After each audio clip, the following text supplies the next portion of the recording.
Oi pessoal, minha dica dessa semana tá em 2 Reis, capítulos 22 e 23. Eu queria falar com vocês sobre o rei Josias, que foi um rei que é, tantas gerações antes dele fizeram tantas coisas erradas, né? Mas o rei Josias foi um dos reis que tomou uma atitude e resolveu limpar o templo e mudar as coisas como elas estavam acontecendo. Na época que o rei Josias estava reinando, Ilquias achou o livro da lei e ele começou a ler as coisas, como que o povo estava, as promessas do Senhor, também as maldições que vieram sobre o povo por causa do pecado dos reis.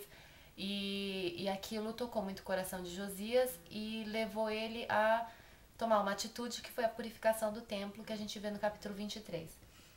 E o que eu queria falar com vocês é sobre as coisas, passos que Josias tomou nessa purificação do templo que nós também temos que tomar.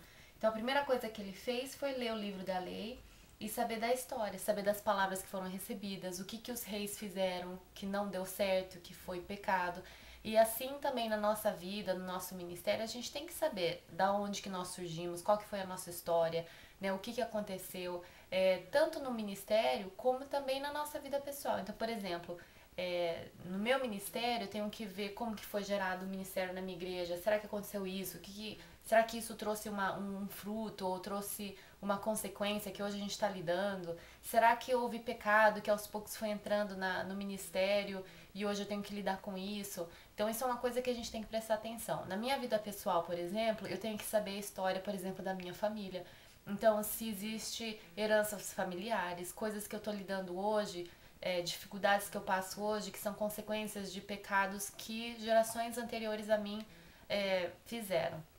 Depois, a segunda coisa que ele fez, no versículo 1 a 3 do capítulo 23 de Segunda Reis, fala que ele renovou a aliança, né? Então ele levou o povo assim, não, tudo bem, nós sabemos o que aconteceu, nós estamos estudando qual é a vontade de Deus, a gente viu como que as gerações passadas erraram, mas aqui a gente toma uma decisão da gente renovar a aliança. E na tua situação hoje, no teu ministério, às vezes pode estar tudo dando errado e você não sabe por quê. Às vezes é porque gerações passadas erraram, né? E não que, ó, coitado de mim que fiquei sobrando com o pecado de todo mundo, não é isso. Mas às vezes é Deus querendo te dar uma oportunidade de você fazer a diferença e falar assim, não, eu vou ser a pessoa que, como Josias, vai limpar o templo, vai purificar o templo. Então a segunda coisa, então, é renovar a aliança com o Senhor. No teu ministério hoje, os dons que você tem, né? Será que você está usando para a glória do Senhor? Será que isso está sendo é,